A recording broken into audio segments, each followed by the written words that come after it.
Hello everyone and thank you so much कहानी के दीवानों, जो आप लोगों ने मेरा इतना ज़्यादा इंतज़ार करा। बहुत ज़्यादा बिजी शेड्यूल होने के कारण मैं कहानी अपलोड नहीं कर पाई, इवन मुझे एपिसोड बनाने का मौका तक नहीं मिला। तो ज़्यादा बकवास ना करते हुए हम रिवेंज लव स्टोरी का एपिसोड 5 शुरू करते हैं। Let's begin. तुम जेके को बहुत ज़्यादा कॉल मैसेज करने की कोशिश करते हो, लेकिन जेके किसी भी चीज़ का रिप्लाई नहीं देता है और तुम यूं ही परेशानी के आलम में सो जाते हो। जब तुम नेक्स्ट मॉर्निंग स्कूल आते हो तो जेके को ढूंढते हो, लेकिन जेके तुम्हें कहीं भी नहीं मिलता। और तुम जेके के बॉयज़ से जेके के बारे में पूछते हो तो जेके के बॉयज़ कहते हैं जेके के डैडी ने जेके को बहुत ज़्यादा मारा, शायद इस वजह से वो नहीं आया। तो तुम वरीड होकर पूछते हो पर क्यों? तो बॉयज़ कहते हैं जेके ने अपने डैडी के खिलाफ एक प्रॉपर्टी ली थी, शायद इस वजह से।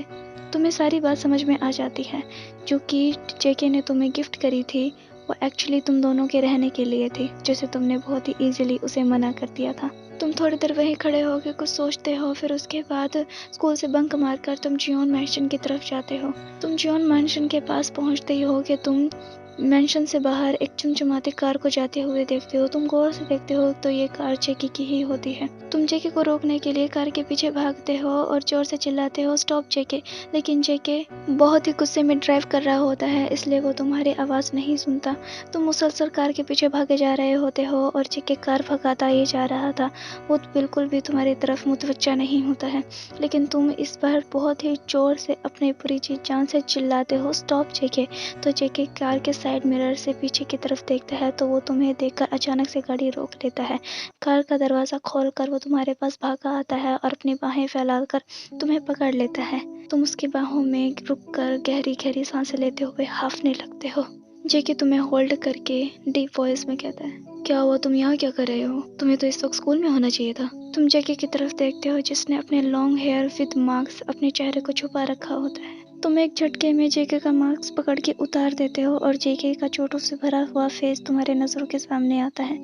जेके तुमसे नजरें फेर लेता है, लेकिन तुम अपने दोनों हाथों से उसका फेस होल्ड करके अपने सामने करते हुए कहते हो, ये तुमने क्या किया? तो जेके तुम्हें देखते हुए कहता है, मैंने किसी के लिए कुछ भी नहीं किया, और वैसे भी तुम्हारे डैडी घर पे अकेले होंगे, तो तुम जाके उनका ख्याल। तुम अपने होठों से जेके के लिप्स को ब्लॉक करके उसका बोलना रोक देते हो। एक सॉफ्ट किस के बाद तुम जब उसके लिप्स को छोड़ते हो तो जेके आंखें बंद करते हुए हेड से हेड जोड़ते हुए कहता है, मैं इसका मतलब क्या समझूं? तुम भीगी हुई पलकों के साथ उसे देखते हुए कहते हो, I want you and I want to take care of you also, please don't leave me.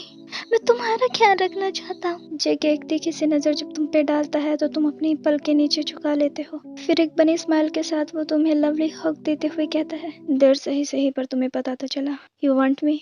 Yes, I want also you. मेरे साथ रहोगे? Yes, don't leave me please. Scene shift होता है। तुम दोनों ही एक साथ उस अपार्टमेंट में एंट्री करते हो।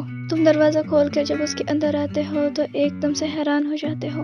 वो अपार्टमेंट किसी लग्जरियस बंगले से कम नहीं होता। फिर तुम दोनों ही उसकी थोड़ी बहुत साफ सफाई करके उसकी कुछ सजावट करते हो और इसी में टाइम बीत जाता है। समय बीतता है और तुम दोनों एक दूसरे के साथ बहुत अच्छा टाइम स्पेंड करने लगे थे। तुम्हारे साथ रहकर जेके तुम्हारे ऊपर आंखें बंद करके यकीन करने लगा है। वो तुम्हारे प्यार में इस कदर पागल हो जाता है कि उसे बाहरी दुनिया की खबर तक नहीं रहती। वो तुम्हारे साथ तो लवली, लेकिन बाकी सभी के साथ रूडली बिहेव करने लगता है, जैसे तुम ही उसके जीने के लिए उसका ऑक्सीजन बन चुके हो। और यहाँ तुम जेके के साथ होने के बावजूद भी अपनी स्टडीज पर फोकस रखते हो और साथ ही अपने अप्पा और पीछे घर का भी ख्याल रखते हो। ये बात जेके को भी पता होती है, लेकिन वो तुम्हें बिल्कुल भी नहीं रोकता।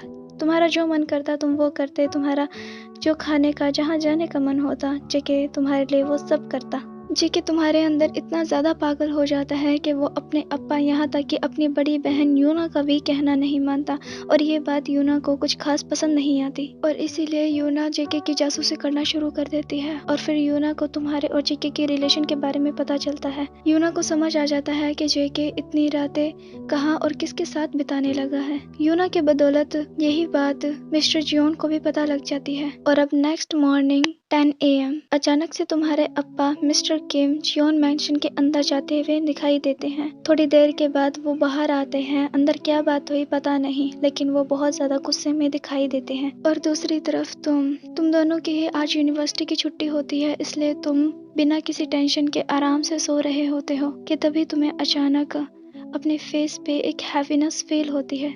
तुम्हें पता चलता है कि ये जेके है। जेके नींद में ही तुम्हारे लिप्स पर किस करते हुए कह रहा होता है, अब उठ जाओ और कितना सोओगे, मैं जिम से भी आ गया ना। तुम नींद में ही कहते हो तो भी तुम सोलते सोलते लग रहे हो, को ठीक बात। जेके कहता है, बात की मुझे नहीं तुम्हें जरूरत है। और ये कहकर वो तुम्हें अपनी बाहों में उठाते हुए वॉशरूम की तरफ ले जाने लगता है। और आगे क्या हुआ तुम जानते हो। सीन शिफ्ट होता है और नहाने के बाद जेके ड्रेसिंग टेबल पर बैठा हुआ होता है और जेके की गोद में तुम बैठे हुए होते हैं। जेके हेयर ड्रायर से तुम्हारे हेयर्स को सुखा रहा होता है और तुम उसे टाइटली होल्ड करे हुए होते हो।